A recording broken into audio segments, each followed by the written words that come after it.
How to hide that you read a message in TikTok. Hello everyone, I am Vishaka and welcome to our channel. I will take you through the step-by-step process on how to hide that you read a message in TikTok.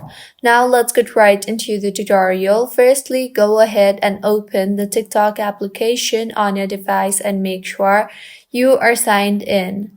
Now tap on your profile icon on the bottom right of your screen and go straight to your profile.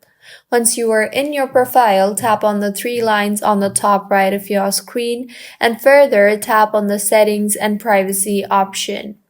You will be led to the settings and privacy page of TikTok, so under account, tap on the privacy option and now scroll down to the interactions tab and tap on the direct messages option. You will then see the option for read status, so go ahead and toggle off the button for read status. When you toggle this button off, people will not know if you have read their messages or not.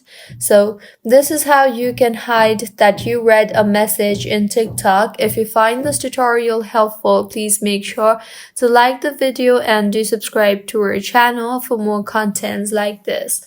Thank you for staying with us until the end.